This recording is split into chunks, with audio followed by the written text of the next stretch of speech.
तो कल की क्लास में हम लोगों ने oxidising agent, reducing agent, oxidised species और रिड्यूस्ड स्पीशीज़ किस तरीके से आइडेंटिफाई करते थे, इस बारे में ऑलरेडी हम लोगों की बातचीत हो चुकी है। तो इसी क्वेश्चन वाली सीरीज़ को आगे कंटिन्यू करते हैं और क्वेश्चंस के साथ हम इस चीज़ को सीखते हैं, प्रैक्टिस करते हैं, क्योंकि जितनी ज़्यादा तुम प्रैक्टिस करोगे, जितने ज़्यादा तुम्हारे कंसेप्ट क्लियर रहेंगे, उतने आसानी से सवाल तुम लोगों को एग्ज़ाम में बनेंगे, है ना। अगर तुम्हें चीज़ें क्लियर नहीं होंगी तो फिर गड़बड़ा जाएगी, बताओ सिचुएशन, राइट। चलो देखते हैं। ये जो ए वाला सवाल है ये सबसे आखिरी में बताऊंगी, पहले बाकी सवाल कर लेते हैं। लो, क्या है सवाल। आपको दिया है Ag2O, आपको उसकी बैलेंसिंग में कोई इंटरेस्ट नहीं रखना है, मतलब ये जो नंबर्स हैं ये आपके कोई काम के नहीं है, ठीक है। इस पे आप इंटरेस्टेड ना रहो, सिर्फ वो जो फॉर्मूला लिखा हुआ होता है ना, उस फॉर्मूले में अपना पूरा का पूरा इंटरेस्ट डेवलप करो। तो ये क्या है, ये left hand side is known as reactant, और जो आप लोगों का एरो के उस तरफ की दुनिया होती है, चाहे एक हो, चाहे दो हो या चाहे तीन हो, that are known as what, आप लोगों का प्रोडक्ट। ओके, ठीक है। अब रिएक्टेंट में अब देखिए Ag के साथ ऑक्सीजन था, है ना। मैं क्या कह रही हूँ, Ag के साथ ऑक्सीजन था रिएक्टेंट में। जब ये चीज़ प्रोडक्ट में कन्वर्ट हुई, ठीक है, जब ये चीज़ किस में कन्वर्ट हुई, प्रोडक्ट में कन्वर्ट हुई, तो प्रोडक्ट में कन्वर्ट होने के बाद बोलो क्या हुआ, आप लोगों का जो Ag2O है, उस Ag2O के पास से O चला गया। देखो ये Ag2O था, इसके पास पहले ऑक्सीजन था, जब ये वहाँ गया तो इसके पास से ऑक्सीजन चला गया, यानी कि वहाँ से यहाँ जाने के दौरान आपको लॉस हुआ। किस चीज़ का लॉस हुआ, आप लोगों को ऑक्सीजन का लॉस हुआ, बराबर। आपको क्या हुआ, ऑक्सीजन का लॉस हुआ। क्या ये बात समझ में आती है? अच्छा, ठीक है।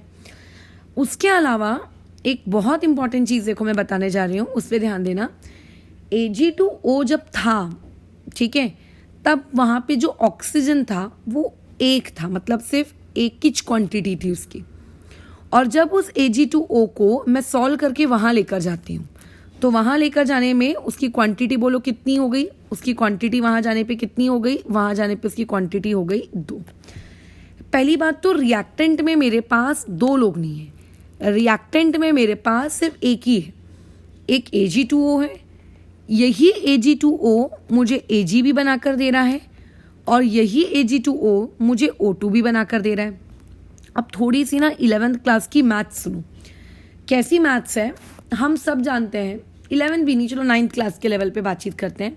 हम सब जानते हैं एक बात अच्छे से कि जो मेटल्स होते हैं, मेटल्स के ऊपर पॉजिटिव चार्ज होता है, क्योंकि उनकी टेंडेंसी होती है इलेक्ट्रॉन्स को डोनेट करने की। और जो सिल्वर होता है, वो सिल्वर के ऊपर चार्ज कितना होता है, उसके ऊपर चार्ज होता है +1। यानी कि यहाँ पे आपको जो ये Ag लिख कर दिया हुआ है, इस एक Ag पर मैं एक Ag की बात कर रही हूँ, ठीक है। इस एक Ag के ऊपर चार्ज कितना होगा, +1। आप वो वैलेंसी का चार्ट याद करते हो ना, उसी वैलेंसी के चार्ट से मैं ये चीज़ें बता रही हूँ, ठीक है, और कहीं से नहीं बता रही हूँ, मेरे को भी वहीं से पता है। अच्छा, वैसे ही ऑक्सीजन के बारे में भी तुम लोग जानते होंगे कि ऑक्सीजन के ऊपर चार्ज कितना होता है। ऑक्सीजन के ऊपर चार्ज होता है कितना, -2। ऑक्सीजन के ऊपर चार्ज कितना होता है, -2। बहुत ही बढ़िया। अब जब हम लोग प्रोडक्ट साइड गए, तो प्रोडक्ट में आपको क्या दिख रहा है कि Ag तो अकेला हो गया, है ना। Ag आपका क्या हो गया, अकेला हो गया।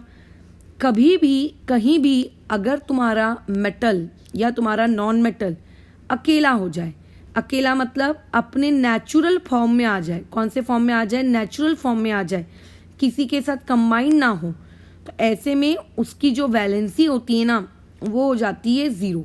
यानी कि Ag उसका प्योर फॉर्म है। इसको आप 11th स्टैंडर्ड में पढ़ोगे ऑक्सीडेशन स्टेट के टर्म्स में, ठीक है। अभी वाली चीज़ थोड़ी सी कठिन लग सकती है मे बी, बट अगर ट्राई करने की कोशिश करोगे समझने की, तो थोड़ा थोड़ा शायद समझ में आ जाए, है ना। अदरवाइज मेरा क्या कुछ नहीं आता, मैं तो 11th के लेवल का भी पढ़ा सकती हूँ, लेकिन बात यही है कि तुम्हारे काम का नहीं है ना वो सारी चीज़ें, तो जितना काम का सिर्फ उतनी चीज़ अपने अपने दिमाग में रखेंगे।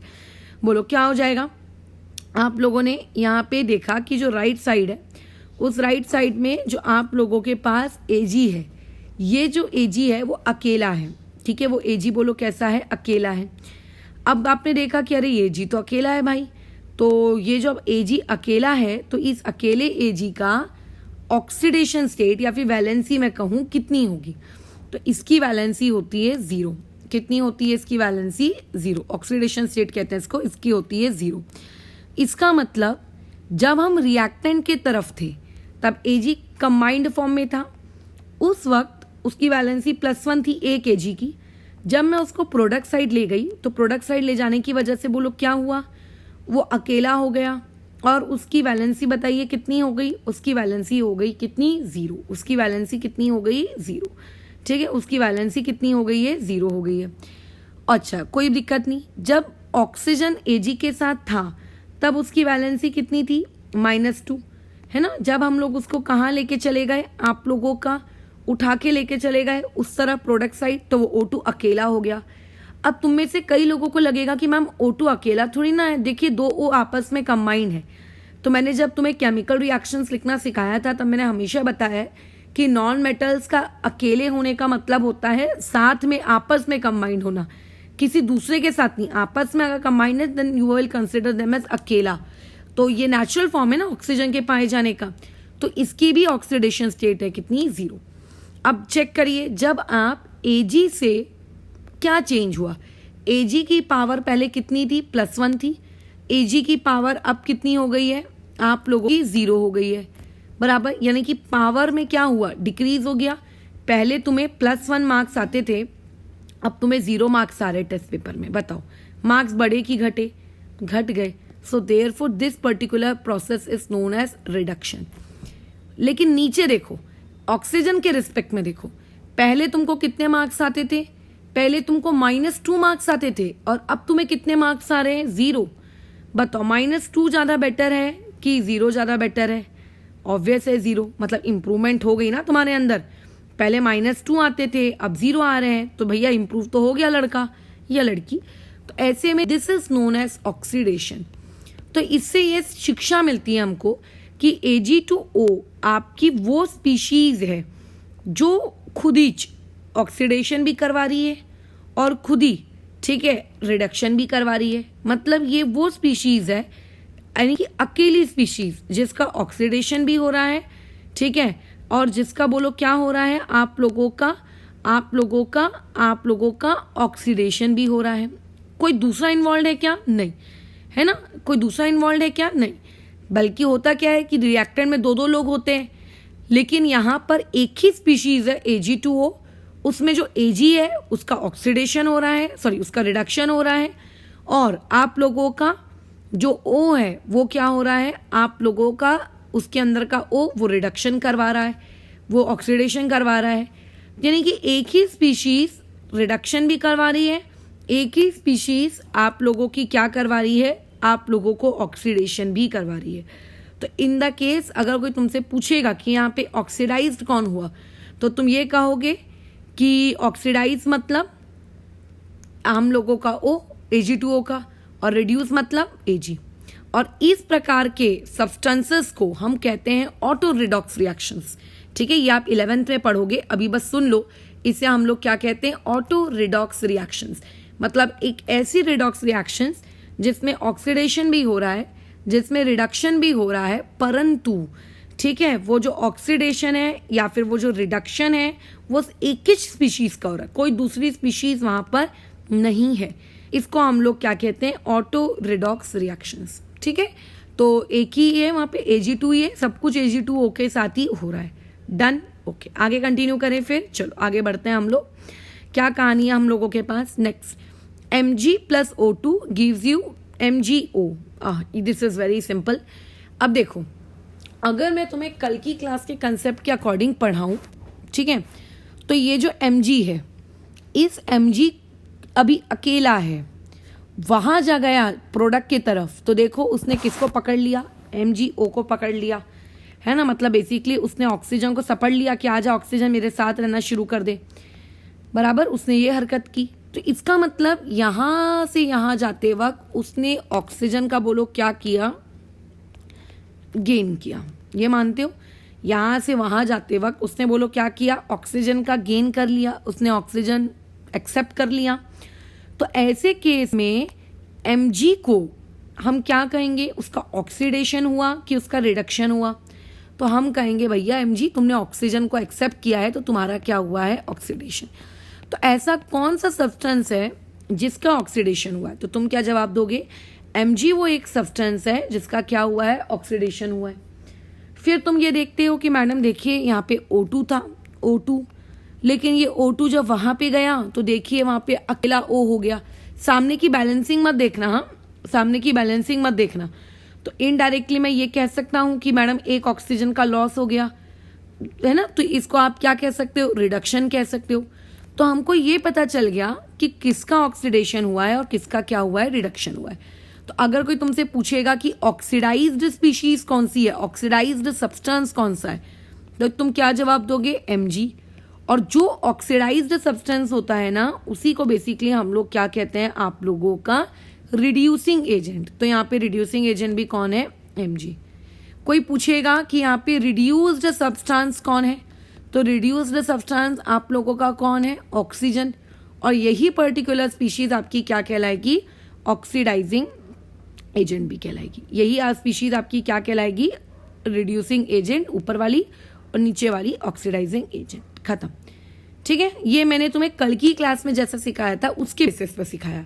बट चलो एक काम करते हैं, थोड़ा सा 11th क्लास के कंसेप्ट के अकॉर्डिंग सीखते हैं, क्योंकि इस तरीके से सीखना कि ऑक्सीजन गया ऑक्सीजन आया is a very childish concept है ना। वैसे भी इस कंसेप्ट को बाद में खारिज कर दिया गया है क्योंकि हर जगह ये एप्लीकेबल नहीं हो रहा था। बताओ, Mg एक मेटल है, वो भी अकेला, तो ऐसे में इसकी ऑक्सीडेशन स्टेट कितनी होगी, 0। ऑक्सीजन एक नॉन मेटल है, वो भी अकेला, मतलब O2 के फॉर्म में, और O2 उसका नेचुरल फॉर्म है, तो इसकी ऑक्सीडेशन स्टेट क्या होगी, 0। अब राइट साइड Mg गया और दोनों ने Mg और O ने मिलकर क्या बना लिया, MgO बना लिया, है ना। Mg और O ने मिलकर क्या बना लिया, MgO बना लिया। जब MgO बन जाएगा तो कंपाउंड बन जाने के बाद मैग्नीशियम की ऑक्सीडेशन स्टेट कितनी हो जाती है, +2। तुमने पढ़ा होगा Mg2+ हो जाता है। और ऑक्सीडेशन मतलब जो O है, O की पावर कितनी हो जाएगी, -2। O की पावर बोलो कितनी हो जाएगी, -2। O की पावर कितनी हो जाएगी, -2। डन, अच्छा बढ़िया है। अब मुझे बताओ Mg जो है वो किस में कन्वर्ट हो गया, Mg+2 में कन्वर्ट हो गया। Mg किस में कन्वर्ट हो गया, Mg+2 में। मतलब पहले 0 मार्क्स आते थे, अब तुमको 2 मार्क्स आते हैं। तुम्हारे अंदर इंप्रूवमेंट हुई कि डिग्रेड हो गए, और तो तुम कहोगे हम तो इंप्रूव हो गए, तो इसको कहते हैं ऑक्सीडेशन, है ना। इसीलिए देखो मैंने ऊपर भी लिखवाया था कि Mg का क्या हुआ है, ऑक्सीडेशन हुआ है, बराबर। ऑक्सीजन की नजर से देखो, पहले ऑक्सीजन की पावर 0 हुआ करती थी, प्रोडक्ट में जाने के बाद वो क्या हो गई है, 0 से -2, तो -2 मार्क्स आ रहे हैं। ये तो बहुत ही शेमफुल चीज है, बल्कि पहले ज्यादा अच्छे मार्क्स आ जाते थे यार, अब तो -2 आ रहे हैं, गंदी बात है ना। तो ऐसे में इसका क्या हुआ है, बोलो, इसका क्या हो गया है, रिडक्शन हो गया है। क्या हो गया इसका, रिडक्शन। तो देखो मैंने इस तरीके से बता दिया कि ऑक्सीडेशन किसका हुआ, और मैंने ये बता दिया कि रिडक्शन किसका हुआ। ठीक है, खत्म कहानी, बस सिंपल सा पार्ट था जो हम लोगों ने ओवर कर लिया। ठीक है, अच्छा अब उसके बाद और क्या है, नेक्स्ट वाला सवाल, NiO मतलब पहले Ni के साथ O था, ठीक है, पहले Ni के साथ O था, फिर अब हुआ क्या, जब प्रोडक्ट साइड में गए तो देखो Ni कैसा हो गया, अकेला हो गया, मतलब उसका O तुमने उससे छीन लिया। तो ऐसे में अगर तुम उसका O उससे छीन लोगे तो बोलो क्या हो जाएगा, यही होगा ना कि NiO का क्या कहलाएगा, रिडक्शन। यानी कि अगर कोई पूछेगा डी वाले क्वेश्चन में आप लोगों के पास रिड्यूस्ड सब्सटेंस कौन सा है, तो रिड्यूस्ड सब्सटेंस कौन है, NiO। और जो रिड्यूस्ड सब्सटेंस होता है वही हम लोगों का कौन होता है, ऑक्सीडाइजिंग एजेंट। तो हम लोगों का ऑक्सीडाइजिंग एजेंट कौन है, NiO। ठीक है, NiO ये हम लोगों का कौन है, ऑक्सीडाइजिंग एजेंट है। सिमिलरली अगर हमें एक पता चल चुका है कि ये रिड्यूस्ड है, तो ऑब्वियस है कि बाजू वाला ऑक्सीडाइज्ड ही होगा। ठीक है, ऑब्वियस है कि बाजू वाला फिर क्या होगा, ऑक्सीडाइज्ड ही होगा। ठीक है, वो ऑक्सीडाइज्ड ही होगा। चलो आगे जाते हैं। तो ऑक्सीडाइज्ड सब्सटेंस बताइए यहाँ पे कौन सा है, ऑक्सीडाइज्ड सब्सटेंस आप लोगों का H2 है। ठीक है, ऑक्सीडाइज्ड सब्सटेंस आप लोगों का कौन है, H2 है, या फिर उसी ऑक्सीडाइज्ड सब्सटेंस को हम लोग क्या कहते हैं, रिड्यूसिंग एजेंट, तो हमारा रिड्यूसिंग एजेंट कौन है आप लोगों का? H2 है। खत्म कहानी। ठीक है, ये हम लोगों की कहानी थी, सिंपल सी, छोटी सी, प्यारी सी। डन। तो इस तरीके से आप किसी भी क्वेश्चन में आइडेंटिफाई कर सकते हो यार कि ऑक्सीडाइज्ड सब्सटेंस कौन है, ये रिड्यूस्ड सब्सटेंस कौन है। इतना आसान सा कार्य है ये, इसमें ऐसा कुछ भी नहीं है कठिन। जो चीज़ें नहीं बने, चीज़ें इजी होती है, आसान होती हैं, है ना, बस उनको थोड़ा सा प्रैक्टिस के साथ किया करना, और कुछ भी नहीं। चलो आगे देखते हैं और क्या क्वेश्चन है। सबसे पहले टॉप वाले क्वेश्चन में आ जाते हैं। अब देखो, मैंने जब दिन तुम्हें ऑक्सीडेशन रिडक्शन पढ़ाया था उस दिन तुम्हें एक बात बताई थी। बोलो क्या बताई थी? कि जनरली जो पुराने कंसेप्ट थे ऑक्सीडेशन एंड रिडक्शन के, इनकी पूरी चक्की, इनका पूरा साइकिल किसके अराउंड घूमता था? ऑक्सीजन गया, ऑक्सीजन आया, हाइड्रोजन गया, हाइड्रोजन आया। बट अगर मान लेते किसी पर्टिकुलर रिएक्शन में ऑक्सीजन और हाइड्रोजन है ही नहीं, फिर बोलो क्या करोगे? जैसे कि देखो ना, इसमें ना तो Fe+S और प्रोडक्ट साइड में FeS, क्या तुम्हें यहाँ कहीं भी कोई ऑक्सीजन दिख रहा है? क्या तुम्हें यहाँ पे कहीं भी कोई भी आपको हाइड्रोजन दिख रहा है? नहीं दिख रहा। इसका मतलब फिर तो यार इसको तो ऑक्सीडेशन या रिडक्शन के अकॉर्डिंग सॉल्व ही नहीं किया जा सकता, है ना? यही कहना चाहते हो ना तुम? फिर तो इसको आप सॉल्व ही नहीं कर सकते, क्योंकि मैडम इसके पास तो कुछ है ही नहीं। बराबर कह रही हूँ मैं? तो फिर आया आप लोगों का न्यू कंसेप्ट। तो जो न्यू कंसेप्ट आया, उस न्यू कंसेप्ट ने हमारी पूरी दुनिया बदल दी। और न्यू कंसेप्ट ने आकर हमको बताया कि देखिए भैया, कभी भी किसी भी चीज़ को ना उसके ऑक्सीजन और हाइड्रोजन के अकॉर्डिंग नहीं चेक करना चाहिए। कैसे चेक करना चाहिए? जो मैं अभी आपको बता रही हूँ ना, +2 था, -2 था, ये था, वो था, इसके अकॉर्डिंग चेक करना चाहिए। तो उसने बोला अच्छा जरा समझाओ ये वाला क्वेश्चन। तो बोला उसने, रुको अभी समझाते हैं। बोल रहा है Fe कौन है? आयरन, एक मेटल। अकेला है कि नहीं है? मैंने बोला हाँ अकेला है। बोलो इसकी वैलेंसी कितनी? मैंने बोला 0। मैंने क्या कहा? इसकी वैलेंसी बराबर बोलो कितनी? 0। अच्छा ठीक है मैडम। फिर ये FeS में कन्वर्ट हो गया। ये किस में कन्वर्ट हो गया? FeS में। ठीक है, ये किस में कन्वर्ट हो गया? किसमें बोलो? FeS में कन्वर्ट हो गया। ठीक है, देखते हैं। तो जब भी आयरन FeS में कन्वर्ट हो रहा है, यानी कि वो कंपाउंड बना रहा है। इतना तो एग्री करते हो मेरे साथ, है ना? अकेला नहीं है, वो कंपाउंड बना रहा है। जब भी आयरन कंपाउंड बनाता है, 2 ऑक्सीडेशन स्टेट पॉसिबल होती है, +2 और +3। क्या होती है? 2 ऑक्सीडेशन स्टेट्स पॉसिबल होती है। एक होती है +2 और +3। फिलहाल यहाँ पे ऑक्सीडेशन स्टेट +2 है, मैं समझा दूंगी कैसे है। ठीक है, बट पॉसिबल +2 होती है। सिमिलरली सल्फर अकेला है लेफ्ट साइड में, तो सल्फर की ऑक्सीडेशन स्टेट बोलो क्या है? 0। वहां जाके सल्फर कंबाइन हो गया मतलब Fe के साथ। और जब सल्फर कंबाइन हो जाता है किसके साथ? आप लोगों के S के साथ, तो बोलो वो क्या बना लेता है? वो बना लेता है FeS। तुम शायद जानते होगे, अगर तुमने चार्ट वगैरह प्रॉपर तरीके से रटा है, ठीक है, अगर प्रॉपर तरीके से चार्ट वगैरह अगर तुमने रटा है तो तुमको शायद ये चीज़ पता होंगी।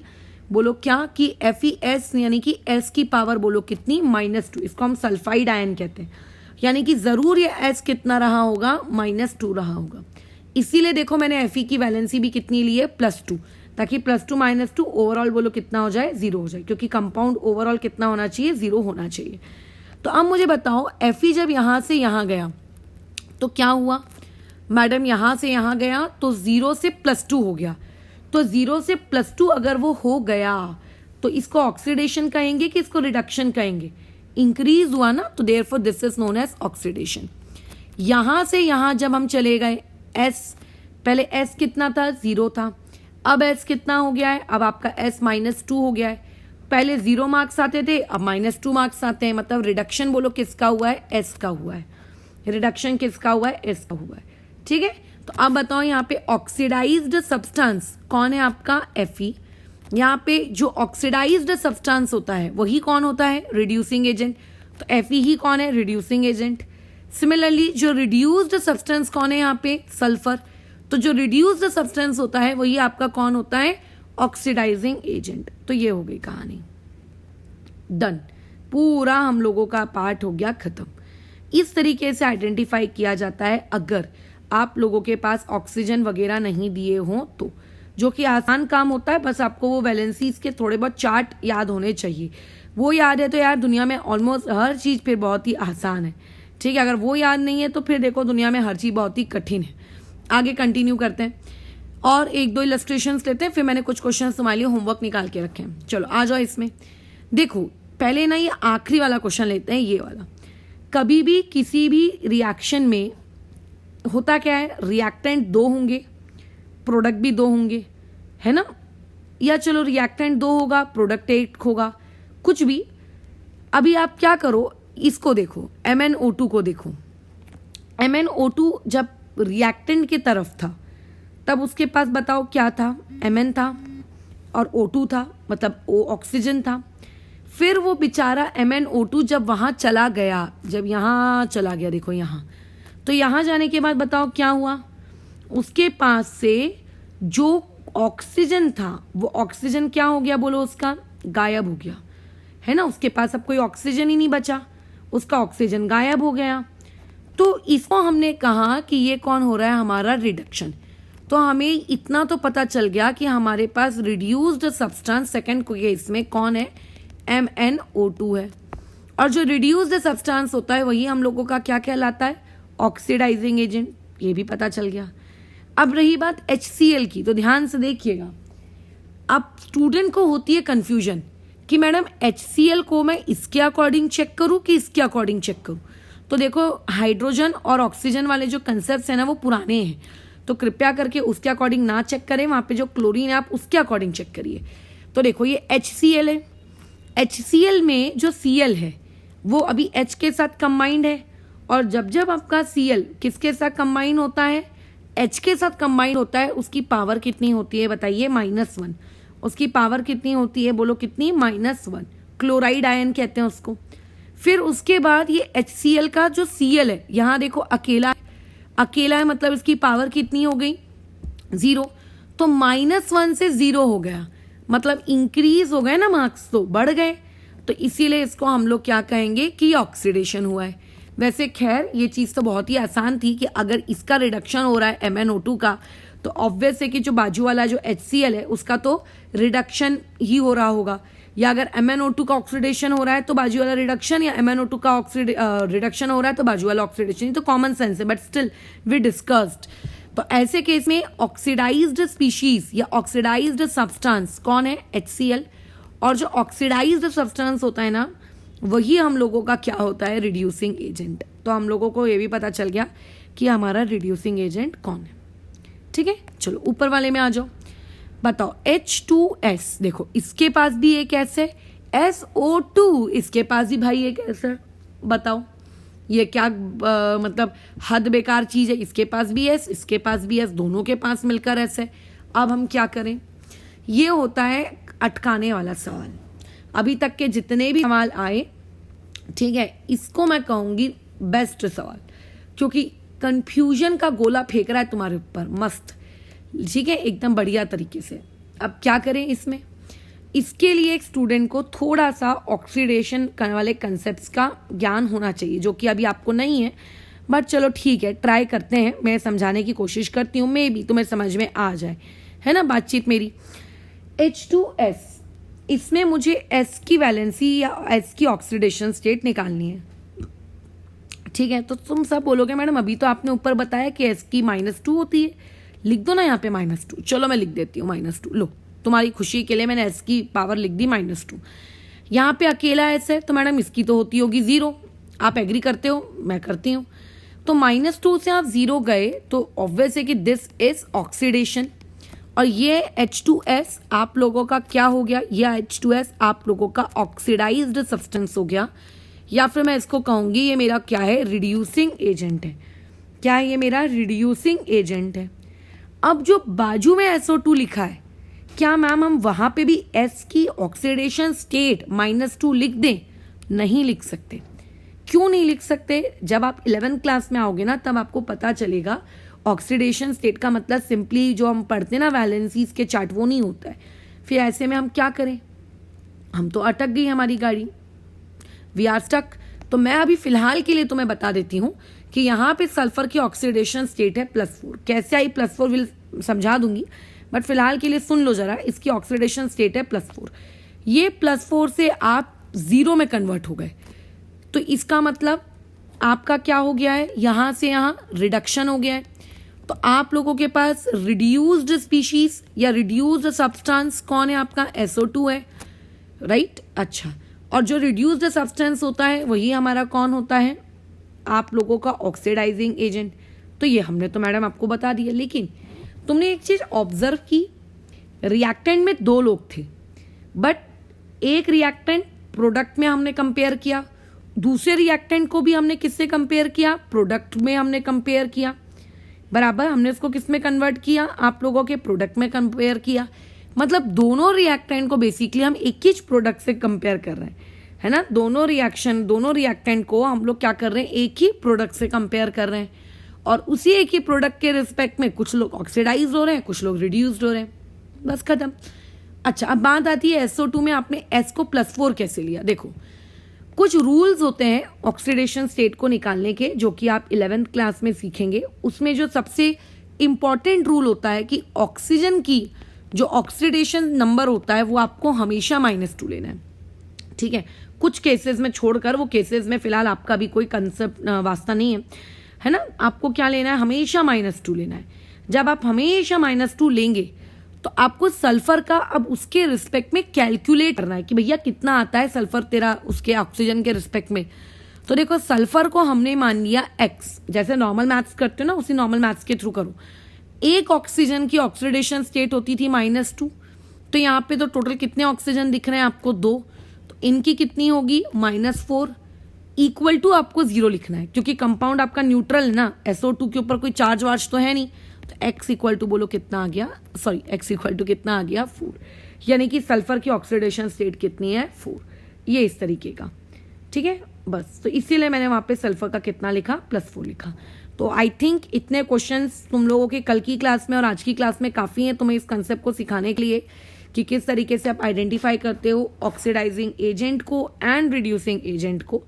अब ज़्यादा सारा तुम्हें क्या करना है, खुद भी प्रैक्टिस करनी है। तो कुछ क्वेश्चंस तुम्हारे होमवर्क के लिए देखो मैंने दिए हैं। इसमें तुम्हें इस क्वेश्चन में हेडिंग दी हुई है कि आपको सिर्फ ऑक्सीडाइजिंग एजेंट फाइंड करना है। मैंने कल की क्लास में भी बताया था, मैं अभी फिर से बता देती हूँ, कभी भी सिर्फ ऑक्सीडाइजिंग एजेंट या कभी भी सिर्फ रिड्यूसिंग एजेंट फाइंड करने को बोले तो मत करना, ठीक है, कभी मत करना। ऐसे में बताए क्या करना, आप सब कुछ फाइंड कर लेना, उसमें से जो पूछा है उसको मार्क करके आ जाना, बस खत्म। कैसा है, जब हम किसी एक को फाइंड करने जाते हैं ना, तो उस एक को फाइंड करने के लिए हमारे दिमाग में भयंकर कंफ्यूजन का गुब्बारा उठता है, और उस भयंकर कंफ्यूजन के गुब्बारे में पता है क्या होता है, हम कंफ्यूज हो जाते हैं और हम कुछ लिख भी नहीं पाते, पूरा उठाकर अंडा ले आते हैं। तो इसीलिए बेटर है कि आप क्या करो, उस चीज़ को पढ़ो, ठीक से पूरा निकालो और फिर आगे करो, बराबर। चलो आगे कंटिन्यू करते हैं। तो इसमें सब कुछ ही निकालना है तुमको, कुछ ऐसा नहीं कि सिर्फ ऑक्सीडाइजिंग एजेंट निकाल के छोड़ दिया, ठीक है, ऐसा मत करना। ओके, आगे कंटिन्यू करते हैं। और एक और सवाल है नीचे, इसमें तुमको सिर्फ रिड्यूसिंग एजेंट आइडेंटिफाई करने को कह रहा है। तो तुम सिर्फ रिड्यूसिंग एजेंट आइडेंटिफाई नहीं करोगे, तुमको सब कुछ करना है, ठीक है, तुमको सब कुछ ही यहाँ पे क्या करना है, आइडेंटिफाई करना है, ठीक है ना, बस। तो ये तुम्हारा होमवर्क है, इसको प्रैक्टिस करो। जब प्रैक्टिस करोगे, जब मैं कॉपी चेकिंग करूँगी वगैरह वगैरह, तो ऐसे में क्या होगा, तुम्हें समझ में आएंगी चीज़ें कि अच्छा हाँ मेरे से ये गलती हो रही है। सिर्फ मेरे करके मुझको देखते जा रहे हो कि मैं कैसे कर रही हूँ, उससे तुम्हारा क्या फ़ायदा होना है, ठीक है। चलो इसको फिलहाल यहाँ रोकते हैं। कल की जो क्लास रहेगी उसमें हम लोग ये पढ़ेंगे कि रेंसिडिटी क्या होता है। हमने अभी ऑक्सीडेशन पढ़ लिया ना, अब हम ये पढ़ेंगे कि आखिर रेंसिडिटी क्या होती है, या फिर कोरोजन क्या होता है, किस तरीके से रेंसिडिटी से बचें, अगर क्या हमारे लिए हार्मफुल है वगैरह वगैरह, ठीक है।